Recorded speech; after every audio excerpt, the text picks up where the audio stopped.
Hey guys, welcome to the live stream. I'm just like a little harried today. It was a really busy day at work. And so at the last second, I was like, oh my God, it's 4 o'clock. But I did manage to get a writing prompt written up for you guys. And I'm going to write with you, except I'm going to be writing a PowerPoint, which is why today's writing prompt is all about what does your character do for work? What do they hate about their job? And what do they like about their job? What's an ordinary day in the life like? Because doing that gives you kind of a peek into who your character is. And remember that a book starts in media res, which means in the middle of their lives.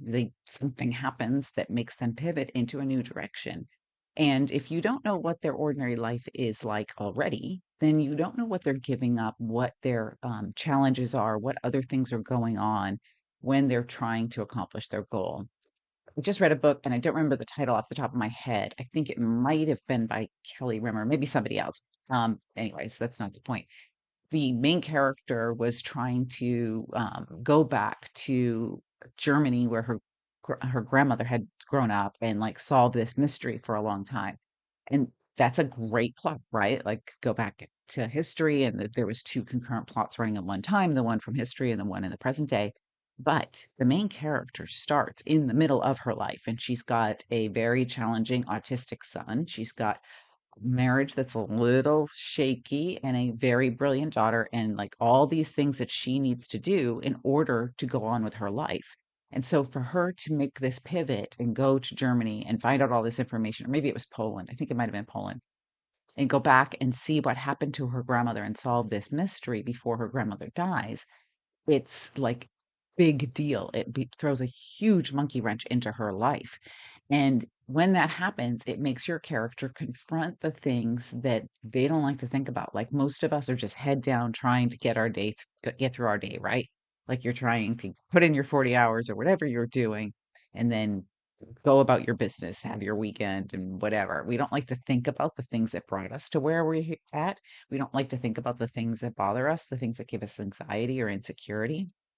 So, knowing what your character's day to day life is like with their job, with their children, with everything else, really gives you a picture of what it's going to cost them in order to go after this goal. What price are they going to pay? Because there's always a price to pay, right? When you choose to go in a new direction, there's always a price, sometimes a good one, sometimes a bad one to pay in order to do that. And let me know in the comments what you guys are reading. I'm reading Stephen King's Never Flinch, and I gotta say, I'm a huge Stephen King fan. This one's not favorite. I didn't like the last one either, which was the one about the old people cannibals. This one, not so much. I'm really just kind of reading it because I paid for the hardcover, and I'm usually I don't finish a book that I'm not enjoying, and I'm really not enjoying this one, sadly.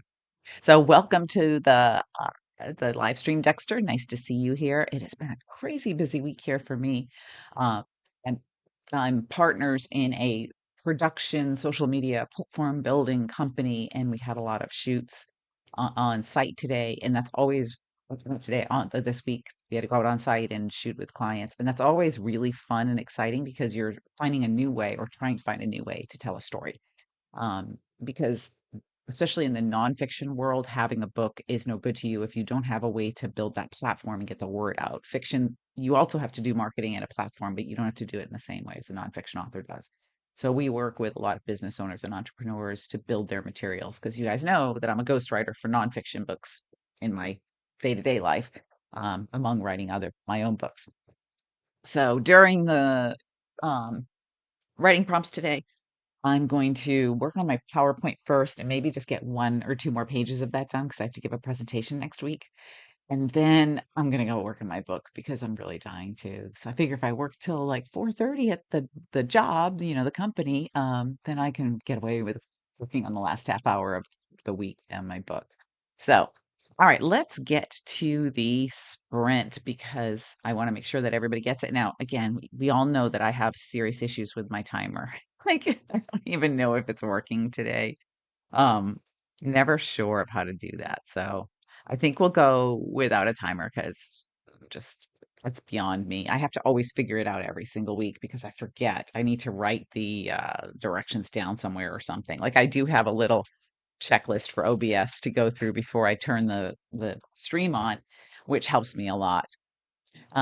Yes, I know there was no heads up post, Dexter, because I've been so insanely busy that I didn't even have time to do that. Normally, I really do try to put something up there so you guys know it's coming, and I think I did it literally 3 minutes before 4. So, yeah, my apologies. It's just been crazy, and I'm trying to increase the content that I'm putting out, not by a lot, obviously, if you guys follow me on any other social media. But that all takes time. It all takes time, as we all know.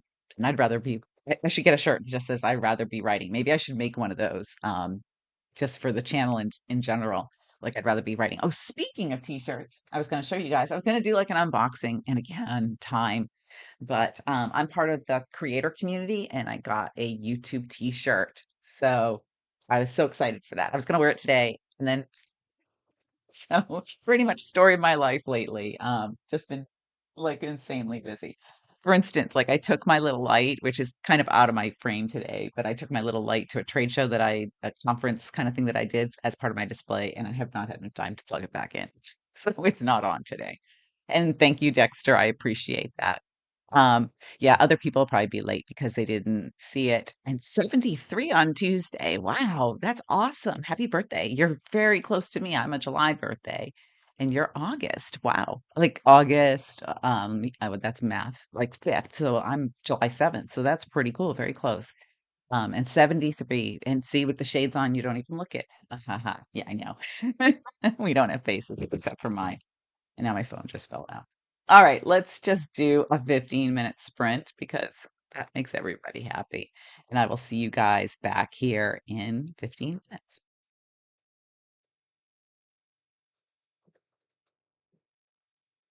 Hmm.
Hey, that was 15 minutes. That was quick. I came so close to finishing that PowerPoint. I was like, I have to drop in the logo and picture of myself, and I'll be done. Yes, and I did begin at the last second, guys. I'm so sorry. Hi, Silver Ollie and Natalie. So good to see you guys here. Natalie's character wants to be a writer, and can't find what she hates about that. Well, I mean, the rejection is pretty awful, and um, also like the continual inner doubt about, am I a hack? Am I sucking at this? Um, am I going to have to, when I let it go and go out into the world, people are going to say mean things to me? Is she afraid she's not good enough? And does she have a lot of pressure to get it done? Or does she feel a lot of pressure to get her writing done around a job? I was just talking about that before you came in the live stream. Like I work full time for the company that I started with my business partner, and to get my writing done, it has to fit in around all of that because we're growing really fast. And so there's a lot to do all the time as we start hiring people. And that to fit the writing in among with that, it just feels like a significant amount of pressure to me on top of the channel and everything else. There's always a bazillion things going on. And yes, writer's block too can be a thing. Just kind of feeling like you're writing a formulaic story or worrying that you're writing a formulaic story. And Dexter says, With all the turmoil in our world, I have a soft spot for characters with no current hates." Yeah, that's true.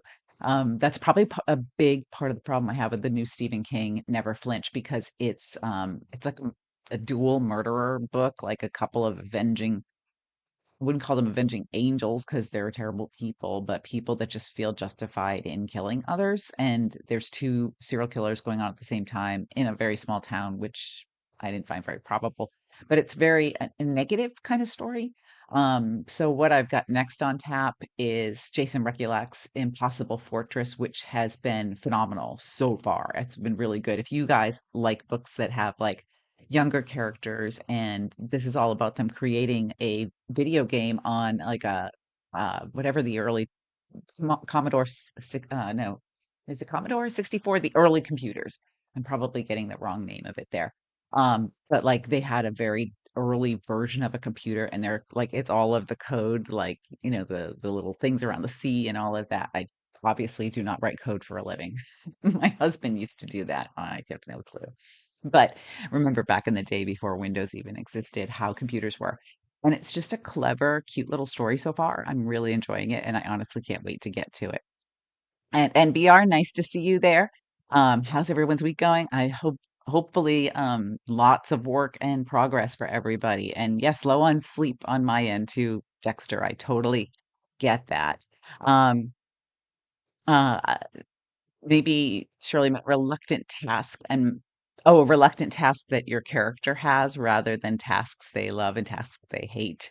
Um, I think that the whole putting yourself out there as a writer is just terrifying and anxiety producing, and the wait times. Like if you're going to submit traditional, I submitted a proposal in January through my agent. It is August. And she's nudged them a few times. It moves at the like slowest glacial pace ever. So in the meantime, I'm working on some books I'm going to self-publish so that I'm keeping the momentum going, in my spare time that I have so much of. Um, and NBR doing some world building and backstory for my paranormal sci-fi series. That's awesome. I really like that. I'm trying to think of what I just read that had a really great world. Well, Black River Orchard by Chuck Wendig was really, really good.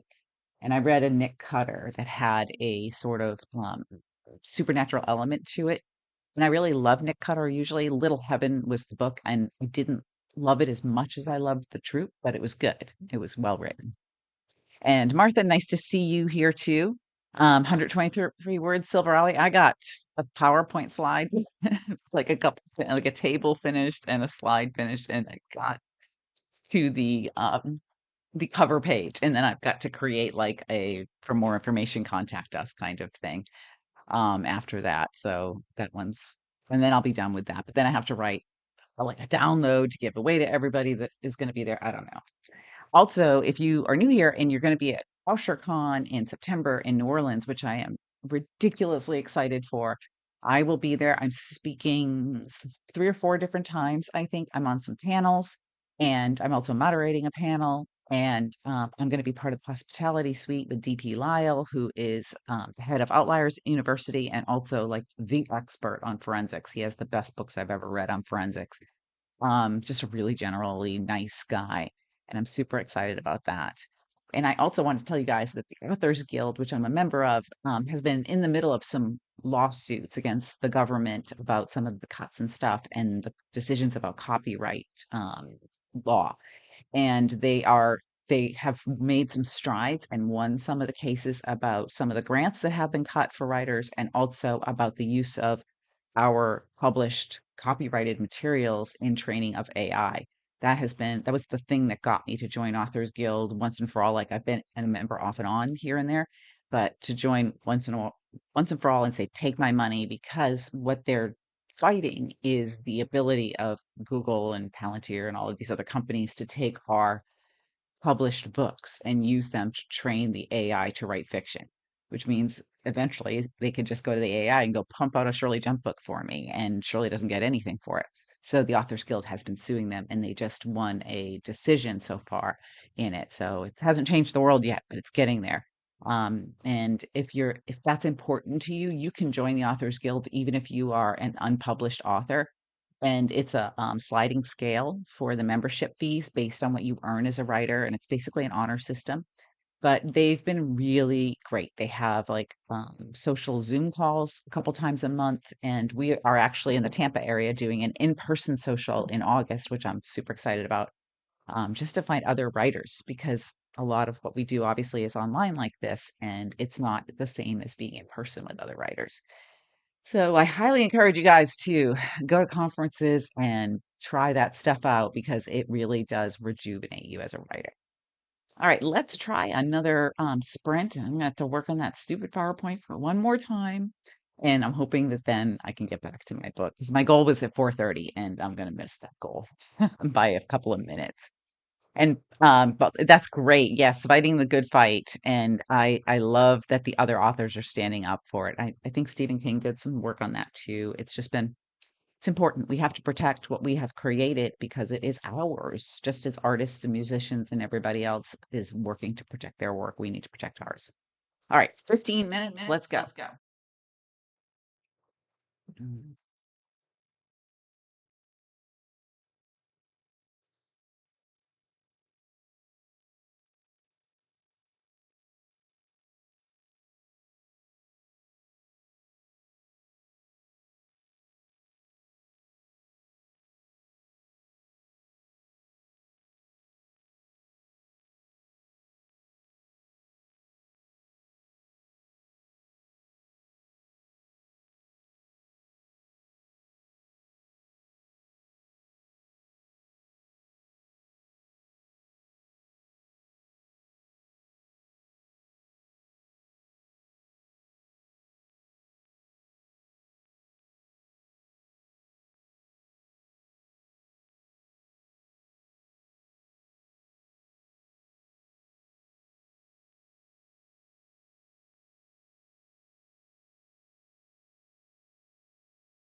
Okay, guys, 15 minutes, woohoo, back. And I finished my PowerPoint enough to have it ready so that I just fine tune it sometime next week at work.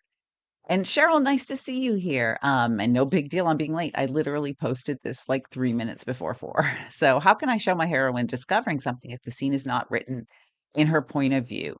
And so, your hero is noticing her, and you, so you don't have, you're not wanting to show the heroine like picking up a picture and discovering it, because or you just want to have the hero notice that she has some kind of reaction to something, because it's all about watching the reactions that he sees.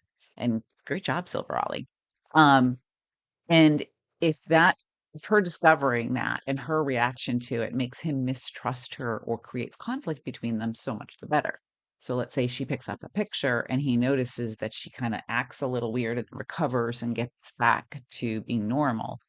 You know how people do that sometimes, and you just know there's something else going on that they're not talking about or that they're hiding. And so that would be a great way for him to notice her reaction, see that it's a little bit off, and then have some mistrust for that. Yeah, exactly. That's what you want to do. She's going to react, but not like in a huge way, because she's not going to want him to find out that she knows this. But like maybe she just goes pale and she stammers a tiny bit and then kind of gets her crap together, because most of us would do that, right? Like you don't want this other person to figure out that you're hiding something or you're lying about something or that this is a big deal to you. So, she can, like, her face can go pale and she just kind of stammers a bit and then gets back together. And that's him. Then he's like, well, it's kind of weird. Like, how does she know this person in the picture? And why is she having this reaction? And maybe he brushes it off for a while and then it adds up later.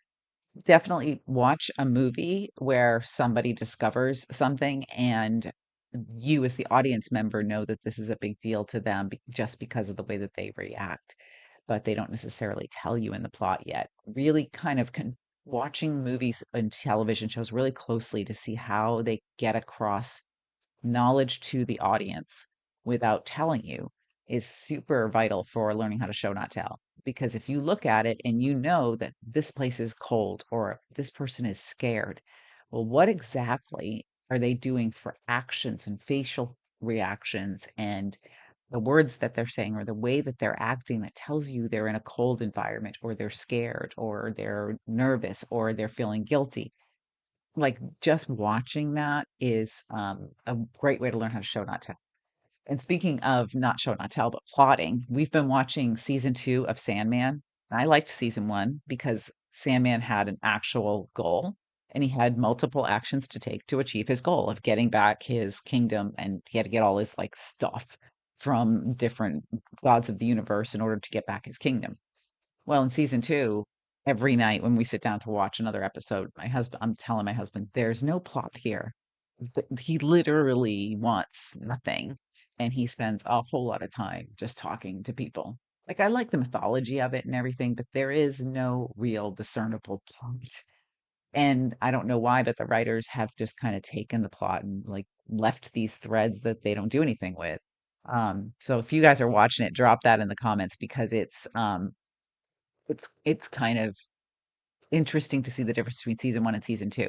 And it's okay, Cheryl, if he doesn't see what's on the picture. He's just going to see her go pale and maybe stammer a little bit, and he's going to wonder what caused that reaction. Especially because he's a cop, he's a sheriff, so that's going to be something that's definitely going to raise his little spidey sense and make him think, that's a little suspicious, and that's not the behavior I would expect from her. So, yeah, well, however she reacts, he doesn't have to see what she sees, but he's going to want to know what she saw that made her nervous, if that makes sense. And yeah, if you guys are reading anything good, drop it in the comments. Like I said, I'm not loving the Stephen King even at all. Dream is awesome in the graphic novel. That's good. Yeah, because maybe that's way better. Like in the Netflix series season 2, he's just like mopey and I don't know, kind of playing the victim all the time, like my life is miserable and it's all your fault. I'm not loving him. I liked him in season 1, do not like season 2. And if there's a season 3, never again watching it. So yeah. Uh, Other than that, we've been watching Smoke, which was written by Dennis Lehane. That is on Apple TV. It's been extraordinarily good.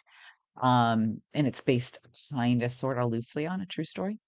And Dennis is always an amazing writer, and Taron Egerton is a fantastic actor. So that's been a great series that we've been watching.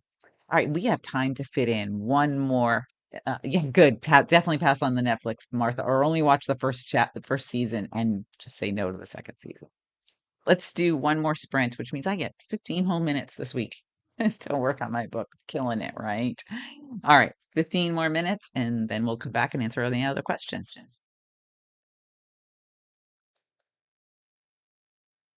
Hmm.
Okay, 15 more minutes. And I got a little bit, like maybe a page written, but it's better than no pages, right? So you guys were busy conversing when I was writing.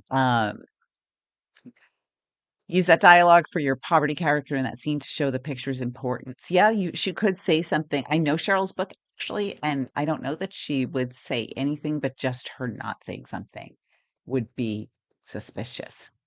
Um, and then, yeah, and the hero might say something to her afterwards, just be like, "Hey, you okay?" Like, because the hero, this is because I know Cheryl's story. The hero thinks that she's just as she presents because she doesn't come across as somebody that's lying to him. So having that suspicion, he wouldn't like right out like grill her and be like, what are you hiding? What are you lying about? He would just be concerned at first, but the spidey sense would be saying, there's more going on here than I know. Martha Wayne's doing a paranormal western. That sounds awesome. And in the middle of a Sam and Dean Hardy Boys investigation scene, I was writing the picture of my deceased grandmother spell, still a bit spooked. Ooh, that's pretty cool and creepy. And also maybe it's her saying, go for it with the book. That's awesome. It's awesome. But also, yeah, it's kind of like a little nudge. That's pretty cool. And yes, I would totally take it as a good sign. I'm always a person that looks for good signs. I don't want to look for the negative signs because I think negativity breeds more negativity. And honestly, this is an industry that has enough negativity for all of us.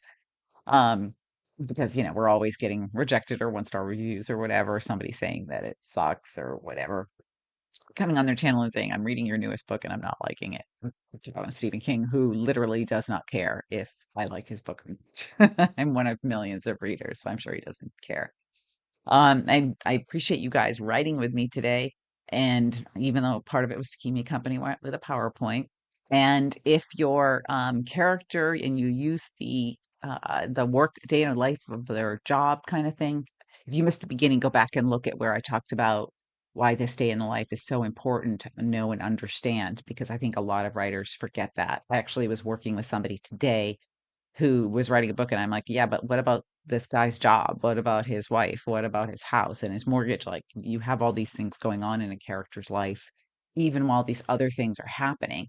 So whatever the plot is doing, it is interrupting this ordinary life. So you need to know what it is that is happening. And I talked about that a lot more at the beginning of the live stream. So I would be back with a new video on Monday. I'm not sure what it's about because I can't remember what I recorded a couple weeks ago. But if you guys have a suggestion for a topic or something you'd like to see, feel free to drop it in the comments because I see all those. And I really do love being with you guys every Friday.